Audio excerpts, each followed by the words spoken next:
Hey there, welcome back to the Circum-Byte series on digital content creation and blogging. My name is Jemila Abdulai. I am the creative director and founder of Circum-Byte.com, a digital platform that focuses on providing quality information, inspiring meaningful interaction and creative action on, for, by Africa and Africans. Today we're going to jump into the second episode of this series on creating content online or starting a blog. And this is a follow-up to the first episode where I stated that the first thing and the most essential thing that you need to do when you're thinking about starting a blog is to ask yourself why you want to start that blog, or ask yourself why you want to create digital content online. Now, the second question you need to ask yourself is, what kind of content would I like to create?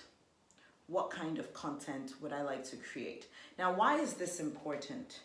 Well, the kind of content you decide to create is going to influence a lot of things. It's going to influence the platform that you choose.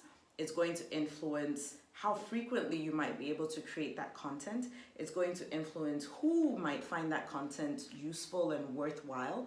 Now, there are many kinds of content out there, as I'm sure you know. This is one of them. So this is video content, and it's in motion content, which a lot of people tend to gravitate towards, and video is definitely going to keep being an important thing in the digital sphere for many years to come. But besides video content, there's also photography, right? It still falls under the domain of visuals, but photography is still visual content, meaning it's probably not moving and it's a moment in time that's captured. So photography is another type of content that you can gear towards. Still on visual content, you also have graphics. Graphics are not necessarily photographs, but they still give a visual image of something or a visual depiction of something, and they're actually quite fun to play around with. So graphics are another one. And of course, you also have infographics. Granted, they can be a bit text-based, but they also play with like shapes and patterns and colors and so on. So that's all visual content. Steering away from visual content, you have text-based content, which is writing. So if many of you read articles, they are heavily text-based. And text-based content is the kind of content that can be a hit or a miss, depending on what you're talking about, right? At Circum-Byte, for example, we are very heavy on text-based content. But we don't just do text-based content because, unfortunately, with human attention spans going so down, like right now, the human attention span is less than that of a goldfish. It's 8 seconds. 8 seconds to capture and hold someone's interest with your article or that piece of content that you're creating. And so at Circum-Byte, even though we're heavily text-based and writing focused, we do incorporate other kinds of content, other forms of content like photography, video, sometimes graphics and infographics as well. So you want to think about what kind of content you want to create in terms of the format of the content, right? And of course, you don't have to stick to any one, but maybe you will have one which is more predominant. So for Circum-Byte, we're more predominant on text and specifically long form content. So we do articles of a minimum of 700 words and above. Many people today and many brands today focus on short form content, and so that would be the kind of microblogging that you see on platforms like Instagram or on Twitter, the kind of content you'd see on there with threads and so on. Although a thread can easily come up to 700 words, depending on how many tweets are captured in that thread. But we'll talk about Twitter another time. So figure out what kind of content you want to create in terms of the format: photo, video, infographics, or just graphics, or text. And the final one is audio. Audio content is actually one to watch because audio content does not come with a lot of the frills and thrills of video content. For example, like you do not know how much preparation I had to do to just set the stage and get ready to be able to do this. Audio content you can do on the go. And more importantly, content consumers can consume audio content on the go and while they're multitasking.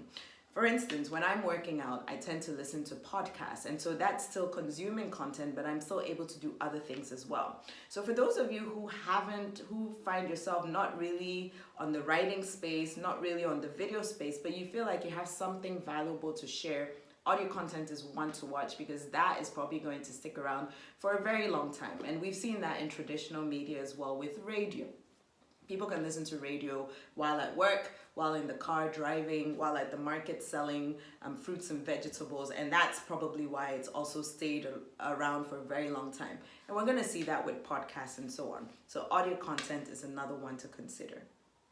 Now, besides the content format, you want to also think about the kind of content you want to create in terms of function. Is this content going to be educational? Is it meant to be instructional? Is it meant to be informative? Is it meant to be inspiring? Is it meant to evoke emotion? Is it meant to spark a debate? Like, what function do you want your content to serve?